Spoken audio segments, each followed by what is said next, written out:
COVID-19 ప్రపంచంలో ఉన్న ప్రతి ఒక్కరిని కొద్దో గొప్పో ఎఫెక్ట్ చేస్తున్న ఓ వైరస్. తొందరగా దీనికి వ్యాక్సిన్ దొరికితే బాగుండ్రా బాబు అనుకునే వాళ్ళే అందరూ. మరి ఆ వ్యాక్సిన్ ఎప్పుడొస్తుంది? వచ్చినా అది పూర్తిగా సక్సెస్ అవుతుందా? ఏ ఏజ్ గ్రూప్ వాళ్ళకి? దానివల్ల లాంగ్ టర్మ్లో సైడ్ ఎఫెక్ట్స్ ఉంటాయా? ఇలాంటి ఆన్సర్స్ లేని క్వశ్చన్స్ మన దగ్గర బోలెడు. పూటకో న్యూస్, రోజుకో చిట్కా. ఏది నమ్మాలో ఏది నమ్మద్దో తెలియని పరిస్థితి. ఇలాంటి టైంలో మనందరికీ కూడా వ్యాక్సిన్, వైరస్, ఇమ్యూనిటీ గురించి పూర్తి అవగాహన కలిగి ఉండడం అన్నది ఎంతో అవసరం అండి. సో అందరికీ అవగాహన అన్న ప్రయత్నమే ఈ వీడియో.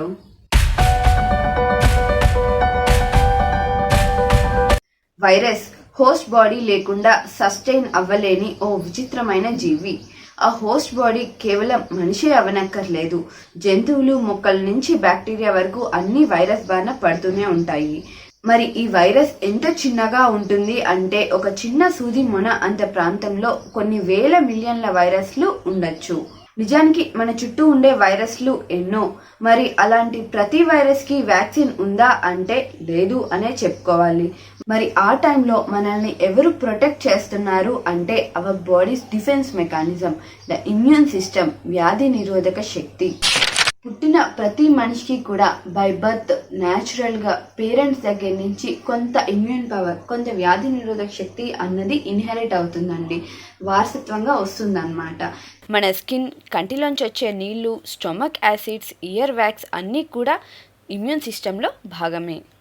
మన బాడీలోకి ఏదైనా వైరస్, కేవలం వైరసే కాదు ఏ రకమైన సూక్ష్మజీవైనా మన బాడీలోకి ఎంటర్ అయినప్పుడు మన ఇమ్యూన్ సిస్టమ్ అన్నది ముఖ్యంగా 3 టాస్కులు చేస్తుందండి. ఒకటి, ఆ వైరస్ని డిటెక్ట్ చేయడం. 2, దాన్ని డిస్ట్రాయ్ చేయడం. అంటే మన బాడీలో ఉండే వైట్ బ్లడ్ సెల్స్ లేదా తెల్ల రక్త కణాలు అన్నవి ఆ వైరస్ని డిస్ట్రాయ్ చేయడానికి అవసరమైన యాంటీబాడీస్ని జనరేట్ చేసుకుంటాయి.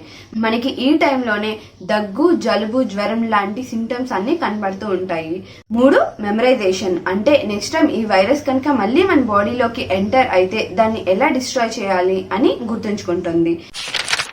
మరి మన ఇమ్యూన్ సిస్టమ్ ఇంత బాగా వర్క్ చేస్తున్నప్పుడు మనకి అసలు వ్యాక్సిన్స్ అన్నవి దేనికి అని అంటారేమో. అసలు ప్రాబ్లం ఇక్కడే ఉందండి.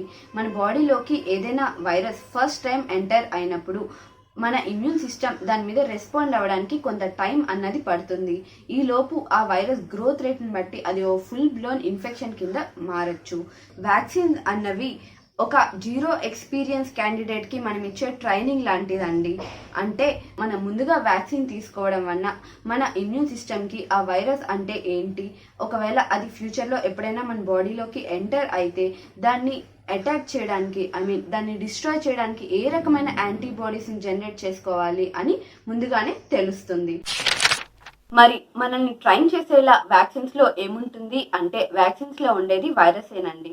వైరస్ని కిల్ చేసి కానీ, వీక్ చేసి కానీ, లేదా చిన్న చిన్న పార్ట్స్ రూపంలో వ్యాక్సిన్ ద్వారా మనకి ఇస్తూ ఉంటారు. మనం వ్యాక్సిన్ గురించి తెలుసుకోవాల్సింది ఏంటంటే vaccine won't treat the disease. అవి ఇమ్యూన్ సిస్టమ్తో కలిసి డిసీజ్ రాకుండా ప్రివెంట్ చేస్తాయన్నమాట.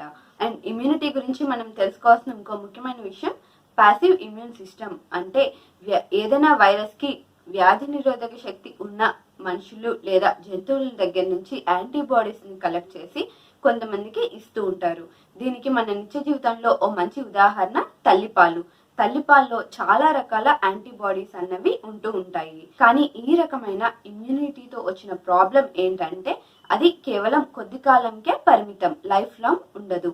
అందుకే కొలెస్ట్రాల్ మిల్క్, జున్ను పాలు కనీసం 6 నెలలకు ఒకసారైనా తీసుకోవాలి అని అంటూ ఉంటారు.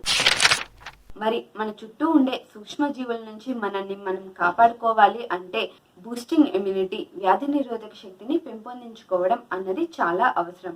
మరి ఇమ్యూనిటీని ఎవరు బూస్ట్ చేసుకోవాలి అంటే ఎవరికైతే పౌష్టికాహారం తీసుకోరో లేదా విటమిన్ డెఫిషియన్సీస్ ఉంటాయో వాళ్ళు ఖచ్చితంగా వాళ్ళ ఇమ్యూనిటీని బూస్ట్ చేసుకోవడం అన్నది అవసరమండి.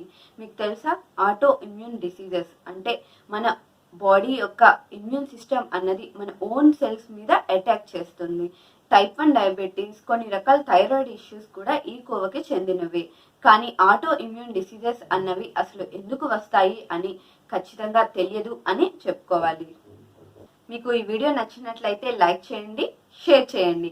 నెక్స్ట్ వీడియో అప్డేట్స్ కావాలి అనుకుంటే ఛానల్ని సబ్స్క్రైబ్ చేసుకుని బెల్ ఐకాన్ మీద క్లిక్ చేయండి. Thank you for watching.